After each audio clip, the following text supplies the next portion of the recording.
결코 쉽지 않은 상황과 어렵고 힘들어 해결의 실마리를 찾을 수 없는 현실에서 하나님의 도우심 없이는 여기까지 올 수 없었음을 고백하며 감사합니다. 하지만 때론 지금의 상황을 세상 사람들처럼 비판과 비관만 하며 살았음을 용서하옵소서. 현실 감각을 잃고 방향을 잡지 못하는 자들을 향해 손가락질하며 살았음을 용서하옵소서. 비현실적이고 수모적인 싸움만 하는 지도자들을 볼 때 저들을 위해 기도할 생각조차 하지 못했음을 용서하옵소서.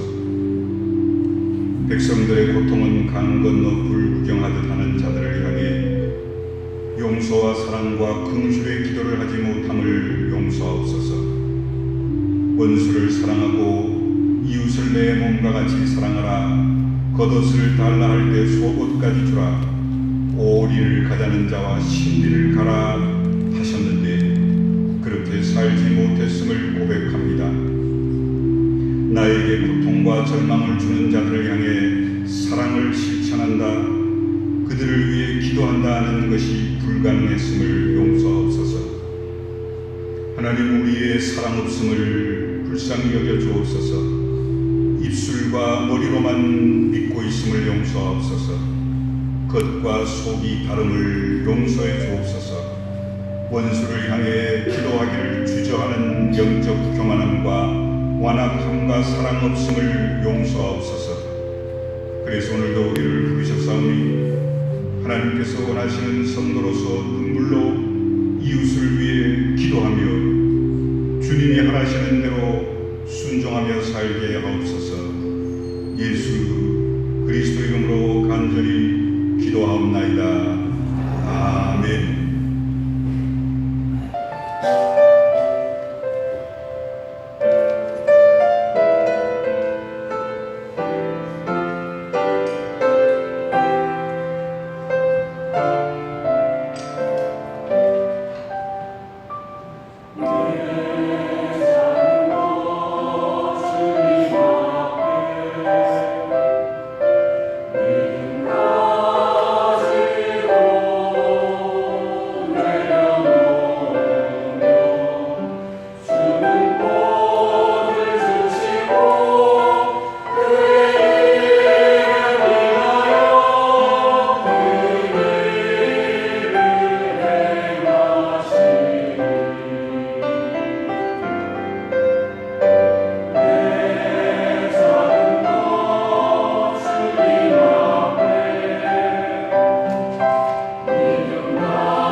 아멘. 감사합니다.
축원합니다.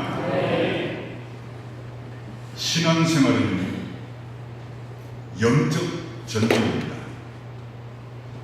사탄이, 악한 영이 대충 필요할 때만 우리 성도들을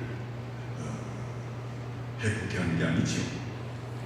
항상 우리는 자나깨나 꿈속에서도 신앙생활은 시작하면서부터 영적 전쟁을 하는 겁니다. 공중의 권세자는 악한 영은요, 정당한 원리를 내세우면서 세상 일에 바쁘게 함으로 우리 성도들을, 교회를 영적으로 병들게 하려고 예배에 빠지게 합니다. 예배에 참석한 성도들에게는요, 잡념을 가지게 함으로 예배에 집중하게 못하게 하거나 졸음을 통해 말씀을 듣지 못하게도 합니다. 또한 성령께서는요, 이 시간에 여러분과 함께 하시는데요, 물론 동시에 악한 영이 예배를 방해하기 위해 성도들을 노리고 있다는 사실을 깨달으셔야 합니다. 사탄을 꺾으신 예수 그리스도의 이름으로 악한 영을 물리치고 예배에서 승리하시는 여러분들 되시길 간절히 축원합니다. 요즘 성도들이 하시는 말씀을 들으면, 목사님 신앙생활 하기가요 옛날보다 힘들어요 라고 말씀하십니다. 그런데 이렇게 말씀하는 분들은요, 예수 그리스도를 잘못 알고 있거나 신앙생활을 최근에 들어 잘못하기 때문입니다. 신앙생활은요, 힘든 게 아님을 성경은 분명히 말씀합니다. 하나님께서는 결코 성도들을 힘들게 예수 그리스도를 믿고 신앙생활을 하도록 하지 않으셨어요. 하나님은 범죄한 인간을 구원받게 하기 위해 성도들이 실천하기 힘든 조건을 요구하신 적이 없습니다. 구약시대에요, 하나님께서 이스라엘 백성들에게 소와 양과 염소와 비둘기를 잡아 피를 뿌리며 능력껏 제물을 드리라 하셨어요. 이 제물들은요, 누구든지 능력껏 하나님께 얼마든지 드릴 수 있는 제물이었습니다. 가난한 자 보고 소를 잡아 제물로 드리라 하지 않았습니다. 부자들 보고 비둘기를 잡아 하나님 앞에 제물로 드리라 하지 않으셨습니다. 신약시대에는요, 예수님께서 십자가에 달려 죽으심으로 인간의 근본적인 죄악의 문제를 다 해결하신 사실을 믿기만 하라, 믿으라, 40일 금식기도 하라 하는 게 아니라 예수님이 내 죄를 위해 십자가에 죽으셨다라는 걸 믿기만 하라. 그러면 구원을 얻는다 하셨습니다. 이게 뭐 어려우세요? 믿음 생활도 우리 힘과 능력으로 하는 게 아니라요, 성령이 함께 하심으로 반드시 승리토록 해주시겠다 약속하심을 여러분 깨달으시기 바랍니다. 성경에는요, 예수 그리스도의 모형 여러 곳에 나타납니다. 뭔 얘기냐면 예수를 믿기만 하라, 그러면 구원 얻는다, 이런 모형이 성경에 많습니다. 노아 홍수 때 하나님은 방주를 만들어 그 안에 들어가라. 노아의 가족과 또 일부 짐승들만 예외로 합시다. 하나님이 노아의 가족들만 구원시키려고 방주를 만든 줄 아세요? 천만의 말씀. 누구든지 들어오라. 그런데 한 명도 안 들어왔습니다. 광야에서 하나님께 불평함으로 불뱀에 물려 죽어가는 이스라엘 백성들에게 노뱀을 만들어 모세의 지팡이에 매달리면 바라보라, 노뱀을 쳐다보라, 그러면 낫는다. 고개를 들어 쳐다보기만 하면 뱀의 독에 죽어가는 자들이 살아나게 하셨어요. 뭐 어려우세요? 이스라엘 백성들은요, 범죄한 자가요 성전 제단에 뿔을 잡으면 살게 하셨습니다. 범죄한 자가 도피성으로 들어가면 누구든지 죽이지 못하도록 하셨습니다. 이 모두가요 구원의 길 대신 예수 그리스도를 상징하는데요, 어려워요. 방주 안으로 들어가기만 하면 됩니다. 고개를 들어 노뱀을 쳐다보기만 하면 살았습니다. 도피성으로 뛰어들어가기만 하면 됩니다. 제단에 뿔을 내가 잡기만 하면 됩니다. 그런데 그게 어렵다고 하면 이건 정말 어리석지요. 이런 하나님은 구원만 쉽게 허락하신 게 아니라요, 신앙생활도 쉽게 하셨어요. 신앙생활은요, 그래서 기뻐야 하고요, 쉬워야 하고요, 즐거운 것이어야만 합니다. 마태복음 11장 28절 30절 보면 이렇게 기록합니다. 수고하고 무거운 짐진 자들아 다 내게로 오라. 내가 너희를 쉬게 하리라. 나는 마음이 온유하고 겸손하니 나의 멍에를 메고 내게 배우라. 그리하면 너희 마음이 쉼을 얻으리니 이는 내 멍에는 쉽고 내 짐은 가벼움이라. 이런 성도에게요, 하나님이 믿기만 하면 7가지 놀라운 권세까지 주셨습니다. 요한복음 1장 12절 보면요, 영접하는 자 곧 그 이름을 믿는 자들에게는 하나님의 자녀가 되는 권세를 주셨으니 양자권을 주셨습니다. 또한요, 요한복음 14장 16절 17절 보면요, 내가 아버지께 구하겠으니 그가 또 다른 보혜사를 너희에게 주사 영원토록 너희와 함께 하게 하리니 성령 동행권을 주셨습니다. 요한복음 16장 24절 보면요, 지금까지는 너희가 내 이름으로 아무것도 구하지 아니하였으나 구하라. 그리하면 받으리니 너희 기쁨이 충만하리라 라고 기도 응답권까지 주셨습니다. 히브리서 1장 14절 보면요, 모든 천사들은 섬기는 영으로 구원받을 상속자들을 위하여 섬기라고 보내시지 않냐라고 천사 동원권까지 하나님 우리에게 주셨습니다. 마태복음 12장 23절 25절 보면요, 무리가 다 놀라 이르되 이는 다윗의 자손이 아니냐 하니 바리새인들은 듣고 이르되 이가 귀신의 왕 바알세불을 힘입지 않고는 귀신을 쫓아내지 못하느냐 하거늘. 이렇게 사탄 결박권을 예수의 이름으로 우리에게 주셨습니다. 또한 빌립보 3장 20절 보면요, 그러나 우리의 시민권은 하늘에 있는지라 거기로부터 구원하는 자 곧 주 예수 그리스도를 기다리노니라고 천국 시민권마저 주셨습니다.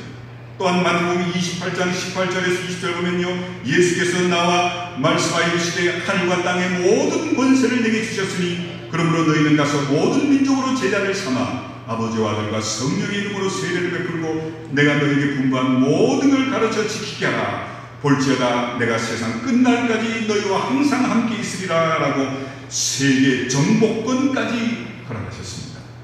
마귀는요, 불신자들로 이 놀라운 예수 이름의 권세, 믿음이 정말 쉽다는 것, 믿으면 우리에게 주시는 7가지 권세까지도 깨닫지 못하게 할 뿐 아니라요, 성도들에게까지도 이 권세를 깨달아 누리지 못하게 합니다. 그러므로 하나님의 자녀된 성도들은 분명히 이 사실을 깨달아야 하고 당연히 그 권세를 누려야지요. 그래야 그 놀라운 증거를 가지고 주인으로서 승리의 삶을 살게 되는 줄 믿습니다. 성도가 영적 싸움에서 실패하는 고난과 고통의 연속일 수밖에 없습니다. 그러므로 성도들이 신앙생활하며 가져야 할 것은 승리에 대한 확신입니다. 우리 교회와 성도는요, 승리하게 되어 있습니다. 그 승리는 어려운 게 아닙니다. 힘든 게 아닙니다. 예수 이름으로 승리토록 하나님이 우리에게 미리 준비해 놓으신 겁니다. 그래서 이 시간에는요, 구약 성경의 위대한 신앙의 인물인 아브라함과 이삭과 야곱, 요셉을 통해 승리할 수밖에 없는 게 우리 성도들임에 대해서 말씀을 통해 깨달아보고자 합니다. 아브라함은요, 믿음으로 자신이 가진 모든 걸 포기함으로 이 영적 싸움에서 승리한 사람입니다. 하나님은 아브라함을 축복하기 전에 먼저 뭐라고 요구하셨냐면요, 내 가진 걸 버리라 하셨습니다. 하나님이 버리게 하신 이유는요, 새로운 것을 얻게 하기 위함이셨습니다. 바울은 예수 그리스도를 위해 가문도 학벌도 지위도 명예도 권세도 배설물처럼 여겼다 했습니다. 그가 이 모든 걸 버림으로 손해봤습니까? 절대로 아닙니다.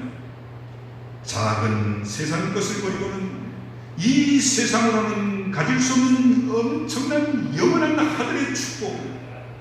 정말 바울은요, 그가 삼층천 천국을 다녀오는 놀라운 복을 누립니다. 이 복을 누릴 수 있었던 건 가문도 명예도 학문도 지위도 권세도 다 버렸기 때문입니다.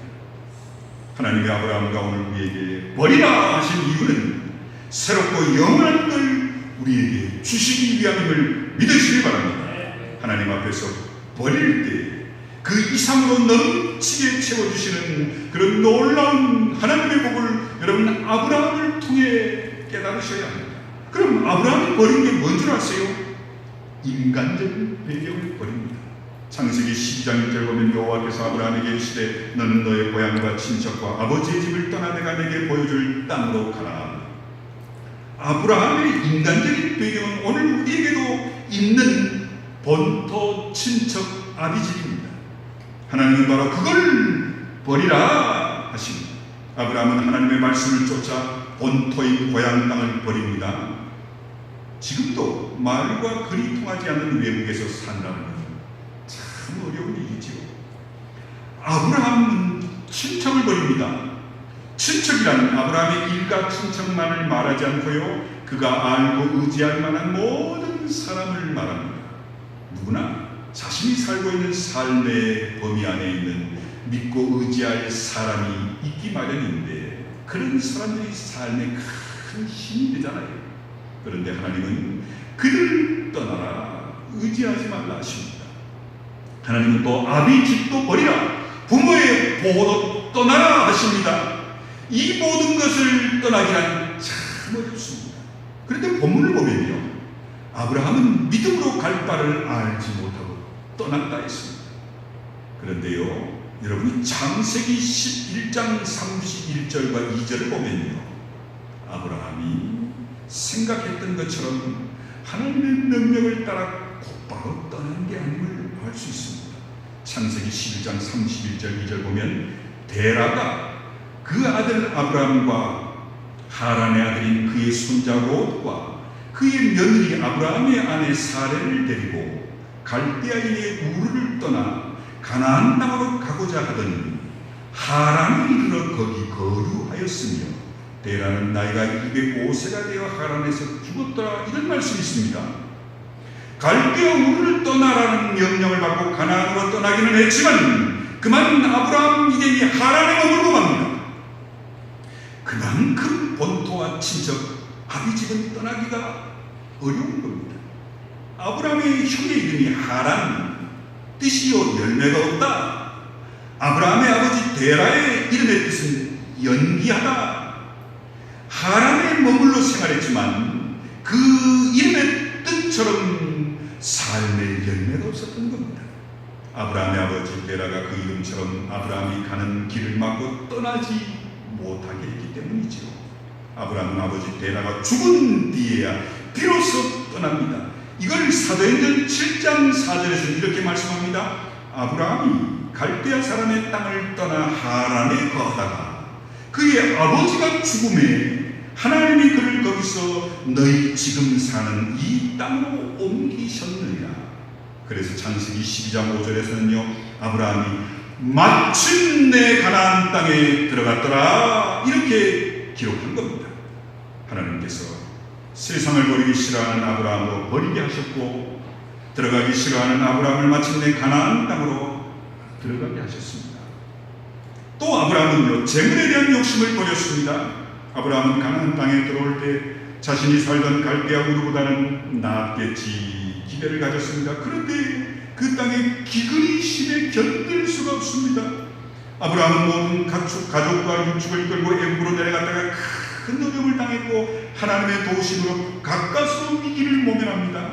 하나님은 이런 아브라함을 책망치 않으시고 바로 왕으로부터 많은 육축과 재물을 얻어 가나안으로 되돌아가게 하셨습니다. 그는 베델과 아이 사이에 장막을 치고 가축을 길렀는데요, 땅은 좁고 가축은 많아 아브라함과 조카 롯의 종들 사이에 다툼이 자주 일어납니다. 아브라함은 롯을 불러 한 고륙된 너와 내가 싸우는 게 마땅치 못하니 서로 헤어지자 제안하자 기다렸다는 듯이 삼촌에게 우선권을 주지 않고 조카 롯은 서둘러 에덴 같고 애굽 땅 같은 비옥한 소돔과 고모라 땅을 선택해버립니다. 아브라함은 하는 수 없이 헤브론의 마물에 상수리 나무 숲을 근처로 옮겨 삽니다. 아브라함은요, 조카와 그 가족들을 얻기 위해 재물과 성공을 포기했고요, 세상에 대한 욕심을 버렸습니다. 그런데 그 결과가 어떻게 되었지요?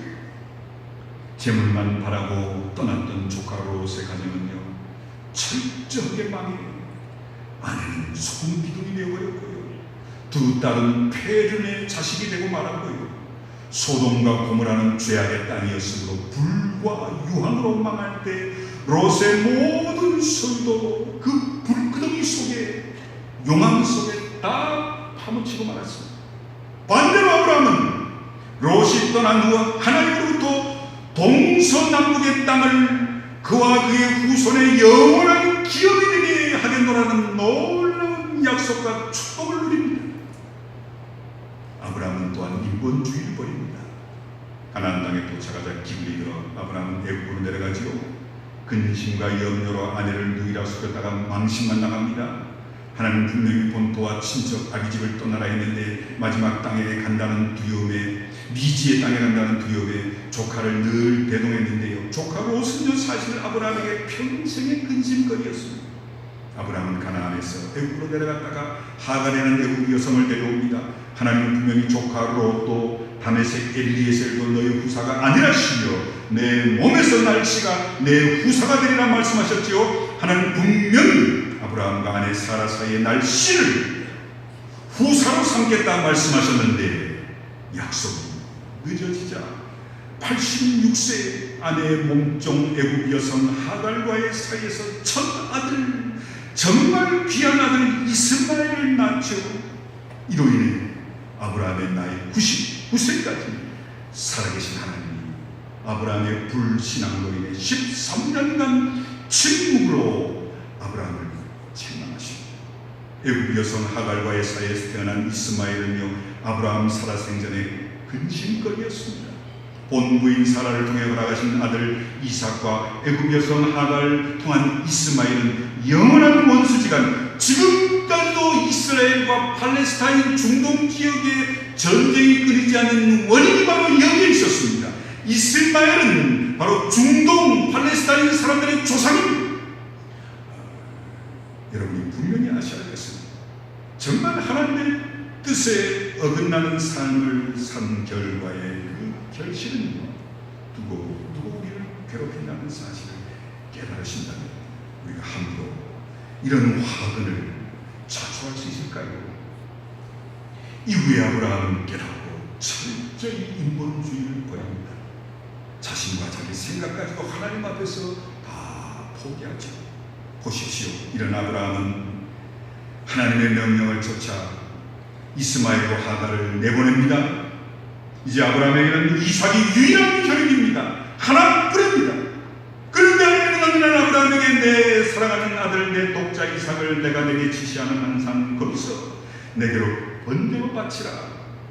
정말 기막히고 어처구니 없는 명령을 하십니다. 아브라함에게는 이 명령을 거역할 명분이 얼마든지 있었습니다. 하지만 두말하지 않고 하나님께 순종합니다. 어떻게 이럴 수 있었을까요? 이제는 인본주의, 인간적인 생각과 판단을 다 내려놓을 수 있었습니다. 자식까지 드리는 헌신으로 아브라함의 믿음을 확인하신 하나님은 그에게 영원한 약속을 주십니다. 창세기 22장 16, 18절인데요. 여호와께서 이르시기를 내가 나를 가리켜 맹세하노니 내가 이같이 행하여 내 아들 내 독자도 아끼지 아니하였은즉 내가 내게 큰 복을 주고 내 씨가 크게 번성하여 하늘의 별과 같고 바닷가의 모래와 같게 하리니 내 씨가 그 대적의 성문을 차지하리라. 또 내 씨로 말미암아 천하 만민이 복을 받으리니 이는 내가 나의 말을 준행하였습니다. 놀라운 복을 받습니다. 이삭을 볼까요? 이삭은요 나이 40이 되도록 여자 한 번 사귀지 못한 정말 지질이 못난 졸장입니다. 가나안 땅에 기근이 들자 이삭은 기근을 피해 블레셋 땅 그랄로 내려가는데요. 이삭은 본래 양치는 목자였는데 블레셋 땅에서 농사를 짓습니다. 그에 다른 사람들은 나의 흉년이 드는데 이삭은 100배의 풍년을 누립니다. 이걸 시기한 이방인들이 이삭이 판 우물을 다 메꿔버립니다. 그런데 이삭은 한마디 원망 다투지 않고요. 다른 곳으로 옮겨 또 샘을 팝니다. 물이 나오자 블레셋 사람들이 그 우물을 또 빼앗고자 하자 죽어갑니다. 여러분, 오늘날 같이 수도꼭지만 틀면 물이 나오는 시대가 아니라요. 당시 우물은 생명과 같습니다.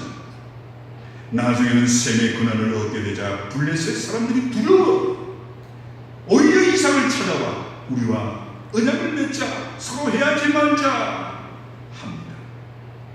이삭은 원수의 땅에서 핍박 때문에 더 잘된 축복으로 승리를 얻습니다. 야곱을 볼까요? 야곱은요 그야말로 인본주의 대가입니다. 속된 말로 잔머리가 탁월한 사람입니다. 하나님은 이삭의 가정에 쌍둥이의 출생 이전부터 큰 자가 작은 자를 섬길 것이다 계획하셨지요. 하나님의 계획을 믿고 신뢰했어야 할 야곱은 그만 앞질러 인본주의를 사용함으로 온갖 고생을 다 겪습니다. 야곱은 눈먼 아버지 이삭을 속여 형 에서가 받아야 할 축복권을 가로채지요. 그로 인해 야곱은 20년 온갖 고생을 다 겪습니다. 인본주의의 대가인 그는 얻은 것 이상으로 잃어버린 것도 많았죠. 야곱도 그 사실을 알고 있었지만요 쉽게 그 본성이 타고난 본성 인본주의가 포기되지를 않습니다. 야곱의 인본주의는 창세기 32장에서의 극치를 나타냅니다. 야곱은 하나님의 명령을 받고 외삼촌 집을 떠나 고향으로 돌아갑니다. 20년 전 이 일이긴 하지만 형 에서와 원수를 맺고 떠나기에 아직도 마음을 짓누르고 있습니다. 야곱은 세일 땅 에돔들에 살고 있는 형 에서에게 소와 나귀와 양떼와 노비를 미리 보내어 환심을 사려 합니다. 그러나 야곱이 돌아온다는 소식을 들은 에서는 400명의 병사를 이끌고 동생 앞으로 달려옵니다. 기겁을 하는 야곱의 인본주의 기질이 여기서 여지없이 드러났죠. 가축의 떼를 둘로 나눕니다. 한 떼를 형이 치면 다른 떼를 이끌고 도망할 생각이었죠. 다시 짐승을 택해 에서에게 보낼 예물로 자신보다 앞서 3대로 나눠 보내면서 형의 마음이 누그러지기를 바라지요. 2 아내와 2 여종과 11 아들과 딸 하나로 먼저 야복강을 건너게 합니다. 형 에서가 자신이 먼저 보낸 예물을 받고도 4명의 동생 아내와 12자녀를 보고도 마음이 풀리지 않아 죽이려 할 때는 혼자만이라도 살려고 했던 겁니다. 그런데요, 그 밤에 하나님이 어떻게 역사하신 줄 아세요? 야곱의 환도를 부러뜨려 이젠 도망갈 수 없는 처지가 되게 하심으로 야곱의 인본주의를 완전히 무너뜨리시고는 야곱의 이름을 이스라엘이라 바꾸시고, 다만 야곱이 어떻게 바뀐 줄 아세요? 창세기 33장 1절 3절 보면 12자녀를 두 아내와 여종에게 맡기고는 400명의 군사를 거느린 형 에서하고 야곱이 제일 앞에 나아갑니다. 이제 죽으려고 작정한 겁니다. 그가 이처럼 하나님의 손에 의해 이스라엘이 되고 인본주의 잔머리를 포기할 때 어떻게 될 줄 아세요? 창세기 33장 4절에 에서가 달려와 그를 맞이하여 안고 몸을 어긋맞추어 그와 입맞추고 서로 우니라. 그렇게도 살기 등등했던 형 에서가 왼수 같은 야곱을 치근히 여기며 목을 안고 통곡하기 시작한 건 형이 먼저입니다. 원하는 봄눈 녹듯 사라지고 감격의 상봉을 하게 한 건 하나님이셨지. 머리 좋은 솔직히 잔머리의 대가인 야곱이 인본주의를 쓴 대가는 20년 세월의 험악한 고생뿐이었지요. 이런 야곱의 생애 최고의 승리의 장면이 뭔지 아세요? 바로 창세기 47장 10절에 나옵니다. 야곱이 바로에게 축복하고 그 앞에서 나오니라. 당시 바로왕은요, 세계 최강대국의 최고의 권력을 잡은 왕입니다. 그런 그가 야곱에게 축복 기도를 받습니다. 야곱이 내가 축복 기도해드리겠습니다 자청했을 이 만무합니다. 바로왕이 요청한 게 분명합니다. 바로왕이 볼 땐 야곱은 하나님의 복을 받은 승리자고 축복받은 자라는 확신이 있었기 때문에 이방인 절대 권력 최고의 권력자가 그에게 안수기도를 받습니다. 성도 여러분, 야곱은 세상적으로 전혀 축복받지 못할 만한 사람인데 하나님의 언약을 붙잡고 살아갈 때 축복받을 만한 인격자로 바뀌어 하나님은 그를 놀랍게 축복하심으로 승리했음을 믿으시길 축원합니다. 요셉을 볼까요? 요셉은 야곱의 12아들 중 최고로 고생합니다. 어려서 어머니를 잃었기에 아버지는 친히 여겨 다른 형제들보다 더 사랑했는데 이게 그만 배다른 형들의 미움을 받고 그는 죽을 뻔했지요. 대신 노예로 팔립니다. 노예 신세에 억울한 누명 쓰고 감옥에 갇힌 10여 년 세월을 생각해 보십시오. 하지만 요셉은 하나님이 꿈을 통해 주신 언약이 있었기에 그 약속을 믿고 승리합니다. 나이 30에 애굽의 총리가 돼 전 세계를 다스립니다. 정확하게 22년 만에 11볕단과 해와 달과 별이 전하는 요셉의 꿈은 성취됩니다. 요셉은 만민을 구원하기 위해 하나님이 택하신 놀라운 일꾼이었지요. 하나님은 그를 향한 계획을 그대로 성취시키셨습니다. 창세기 50장 20절 보면 당신들이 나를 해하려 했으나 하나님은 그것을 선으로 바꾸사 오늘과 같이 많은 백성의 생명을 구원하게 하셨습니다. 요셉은 하나님의 계획을 붙들었고 그가 하나님의 계획에 쓰임받았을 때 그로 인해 가정이 살았고 시대가 살았습니다. 애국과 전 세계가 요셉 때문에 삽니다.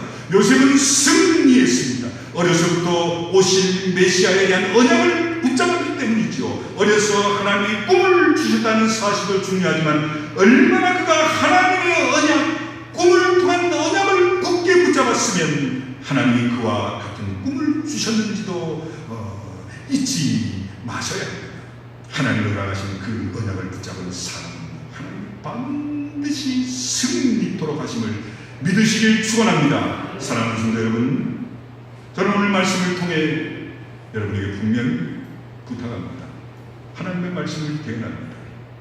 우리가요, 이 험악한 세상에서 이 죄 많은 나의 삶에서 끝까지 승리할 수 있는 방법이 뭔지 아세요? 하나님이 주시는 언약입니다. 언약. 하나님이 주시는 꿈입니다. 하나님이 주시는 소망입니다. 하나님이 주시는 꿈과 소망과 언약이 있는 사람은요, 때로는 흔들릴 수도 있습니다. 때로는 하나님 앞에 죄 지을 수도 있습니다. 때로는 정말 잔머리로 마음대로 살려고 몸부림칠 수도 있지만, 그러나 그 하나님이 주신 언약과 꿈과 소망을 가진 자는 반드시 하나님이 다시 되돌아오게 하시고 그 언약과 꿈과 소망으로 하나님이 승리케 하실 줄 믿습니다. 저는 오늘 우리 교회 유치부, 유치동부, 청소년, 청년, 우리 어르신들, 또 우리 교회와 여러분 가정과 자녀들 이민적으로 아브라함과 이삭과 야곱과 요셉과 같이 하나님 주시는 언약, 하나님 주시는 소망, 꿈을 가지고 자신의 연약함과 무능함 죄 때문에 세상에 어려운 사탄의 유혹과 핍박, 영적 전쟁에서도 끝까지 승리하는 우리 모두가 다 되시길 간절히 축원합니다. 기도하겠습니다. 고마우신 아버지 하나님, 우리는 승리할 수밖에 없는 하나님의 자녀임을 믿습니다.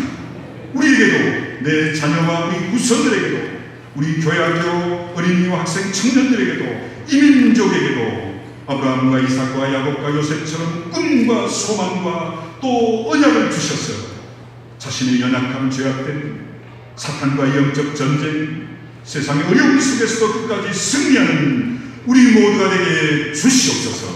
예수님의 이름으로 간절히 축복하며 기도하옵나이다.